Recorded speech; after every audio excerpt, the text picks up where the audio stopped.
Hola mi amigos, welcome back to another Screw Toy action figure review. Before we get started, make sure you guys hit that like, subscribe, and bell notification to let you guys know when I post a new video or when I go live. And today, we'll be looking at the Beast Kingdom Dynamic Action Heroes Donald Duck. And I'm very excited to review this figure as it is my first Beast Kingdom figure ever. I have handled a couple Beast Kingdom figures with the Ega tags and a couple other figures, but very excited to look at this one. So we'll get a quick look here at the packaging, then we'll get a quick look at the figure itself.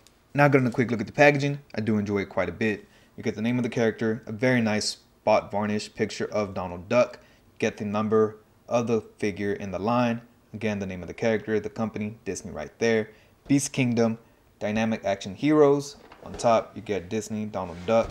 You get a very nice silhouette of Donald Duck right there. On the back you get some promotional images. On this side you get the same silhouette of Donald Duck. On the bottom you get Beast Kingdom. And then when you do, plop this figure out of the slip cover. Shake, shake, shake, shake, shake. You also do get a very nice cover right here. Donald Duck in the shirt, the name of the character, and some logos over here of Beast Kingdom, the name of the line, and Disney.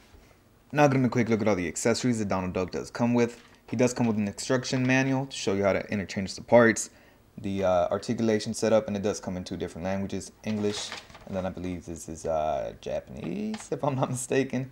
If it's not, sorry for my ignorance. But he also does come with a very nice little base with the name right there, spot varnished, Donald Duck, and it is a blue transparent base. No pegs or anything, which is a little bit unfortunate, but it does come with a stand to grip onto the figure. It's not adjustable, it just pegs in right there. It does have a little clamp, and it does articulate by rotating there and hinging up and down. But the little clamps are those that pop off fairly easy, so not the biggest fan of this base, but I mean, I'm pretty sure it's going to go in the box and I'm never going to see it again. Now getting a quick look at all the hands that Donald Duck does come with. Straight out of the packaging, he does come with two gripping hands. He also does come with a set of open palmed hands. And the last set of hands that he does come with are these open, relaxed hands. And I feel like this is where Beast Kingdom dropped the ball. He could have came with a pair of fists and pointing fingers. I feel like if they would have included those, this figure would have been absolutely perfect. But unfortunately, we did not get that. Now you obviously can't have Donald Duck without his iconic hat. And the way you put it on is by a magnet. As you can see, the hat has a magnet. His head is magnetized and it just sticks on. It does kind of swivel and wobble around a little bit. I wish it was contoured to the head a little bit better. Kind of like what Plunderlings did with theirs. They have a magnet, their head is magnetized, but it's contoured and shaped to fit the head pretty snugly so it won't come off. But Donald Duck's kind of just flops around. It stays on there pretty well, but just wish it wasn't flopping around and stuff. Now Donald does come with two different head portraits. This first one being a very happy and neutral head sculpt. The second head sculpt that he does come with is this open mouth angry head sculpt, and you obviously cannot have Donald Duck without a angry head sculpt. It's just part of his character, and if they didn't include this, it would be sorely missing. What I really like about these head sculpts is that both of them come with 4 sets of eyes, and they're the exact same eyes. As you can see, these are both looking to the left, these are both looking to the right, both of these are looking up. They're just shaped to fit the head that they go on. As you can see, these have a little bit more of a wider spread, as he does have that angry brow right there. And it's fairly easy to put them on. All you do is pop the faceplate off the head. As you can see, it's pegged in there. You push it up from the front. It's easy as the way I found to do it. Then you grab the, without dropping them everywhere, the ones that are looking to the left or to the right, depending on what way you're looking at the camera. You push them in, and as you can see, you have the peg there, and you have the slot there, and you just slide it in, and boom, now you have them looking off to the side, which I really like.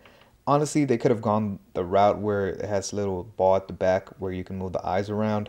But this one I feel is a little bit less tedious. Yeah, but I really do like this feature. It gives this figure so much more character. And here we have Donald Duck. And straight up, man, I really do enjoy this figure quite a bit. There's a few things that I'm not the biggest fan of, but overall, he is a very solid figure. I love the accessories that he came with, except for the non-inclusion of fist. I feel like that's the only thing he was really missing, and maybe some pointer fingers. But other than that, he comes with everything you need, man. A couple other things that I'm not a big fan of, just straight off the bat. I don't really like these legs. They're pre-posed to be always bent. The knees are always bent. I want to say the Beast Kingdom, it's either, I want to say it's the Scrooge figure or the, what's his name? that Darkwing Duck have joints on the legs, and they're very, very similar to these, so I'm not sure why they didn't include them on this one. But straight up, it doesn't really hinder the figure that much. But overall, man, solid figure. It doesn't have too much going on. He is mostly just all white with a blue cloth good shirt over him. Getting a close-up look at the head sculpts. Again, the hat is very nice. You can see it's just blue plastic with some black paint there, and then the magnet there in the center. But the head sculpt is fairly nicely done. You can see the bill is nicely done in an orange plastic. You can see the paint in there, the maroon and the pink for the inside of the mouth. I really like that they made these eyes like a shiny plastic to make it look like real eyeballs, like they're wet. The little hair right here, the little feathers coming off on the side, but I like that. You can see this big old seam line right here for when you switch out the face plates, which I'm not the biggest fan of, but I understand why it's there. The back of the shirt, you get the little flap, which is nicely done. And all the stitching and everything is on the inside, so I really like that.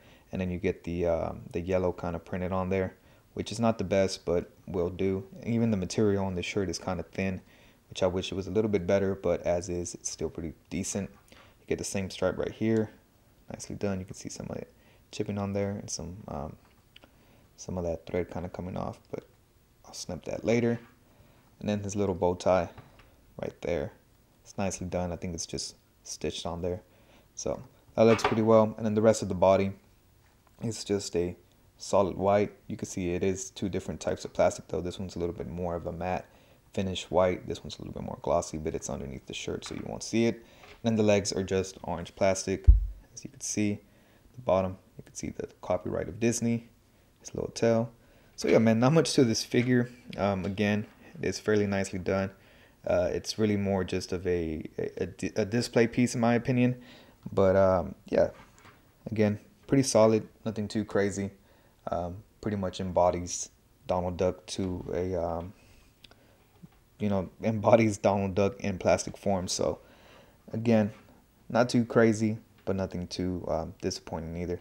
Let's get a quick look at articulation, then we'll get some size comparisons. Now getting a quick look at some size comparisons. Here we have Donald Duck next to the Super 7 Sorcerer Mickey, the Pixar Spotlight series WALL-E, the Good Smile Company's Nindroid Stitch, and last but not least, here he is next to the unparalleled Captain America and the retro card Spider-Man.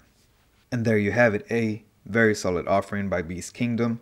Very little complaints about this figure. The only thing I wish he would have came with is a pair of fists and some pointer fingers, and maybe have articulated knees, but even as is, it's still a great figure.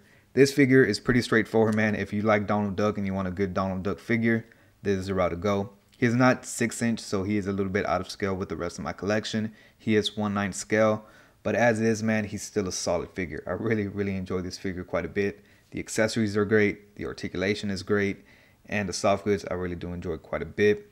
Overall, man, I'm very satisfied. There's little complaints again, and nothing that really sticks out to me that bothers me a lot. But again, very solid figure, man. But enough of me rambling on. Make sure you guys like, comment, subscribe. Follow me on my Twitter, TikTok, and Instagram. The links to all those are in the description down below. And I'll catch you guys next time. Peace.